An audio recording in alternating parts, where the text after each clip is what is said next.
여러분 안녕하십니까? 이어서 포항에서 전해드립니다. 경북 동해안 지역은 오늘 구름이 많겠고 낮 기온이 올라 다소 덥겠습니다. 아침 최저 기온은 19에서 22도 분포를 보였고 낮 최고 기온은 27에서 30도로 예상됩니다.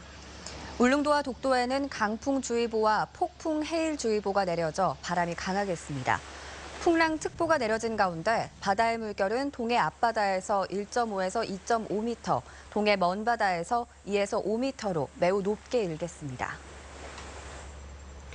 울릉도에 어제까지 나흘간 400mm에 가까운 폭우가 내리면서 섬 곳곳이 피해를 입었습니다. 비는 그쳤지만 피해 규모가 커서 응급 복구가 쉽지 않다고 합니다. 임재국 기자가 보도합니다. 집중폭우가 지나간 울릉군의 한 마을입니다.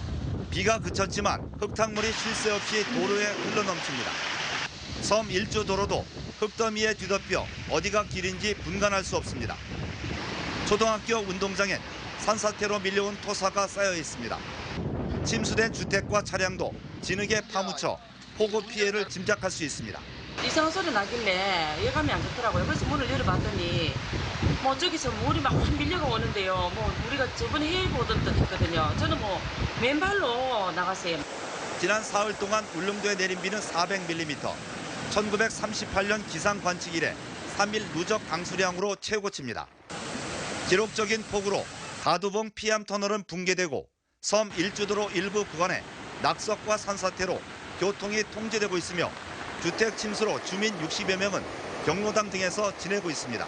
오늘부터 공무원 250여 명과 장비 18대를 투입해서 응급 복구를 실시를 하고 있습니다. 울릉도에는 아직 폭풍해일주의보와 풍랑특보, 강풍특보가 발효돼 울릉도 여객선과 어선 190척의 발이 묶여 있습니다. 울릉군이 잠정 집계한 폭우 피해는 30억 원. 본격적인 조사가 이루어지면 피해 규모는 더 늘어날 것으로 예상됩니다. MBC 뉴스 임재국입니다. 울릉군은 집중호우로 인한 피해 응급 복구비 10억 원을 국민안전처 등의 긴급 건의에 확보했다고 밝혔습니다. 또 앞으로 중앙재난합동조사단을 통한 피해 규모를 확인해 최종 복구 계획 수립 후 항구 복구비를 지원받기로 했습니다. 울릉군은 전 공무원 비상근무를 통해 주민들의 불편이 최소화될 수 있도록 가옥 침수 지역 등에 대해 긴급 복구를 우선적으로 시행하기로 했습니다.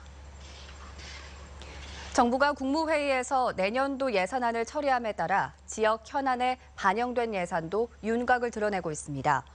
경상북도가 파악한 주요 국비 확보 사업을 보면 포항 삼척간 동해 중부선 철도 부설에 5,069억 원, 포항 울산 간 동해 남부선 복선 전철화에 3,275억 원, 포항 영덕 간 고속도로 건설에 880억 원입니다.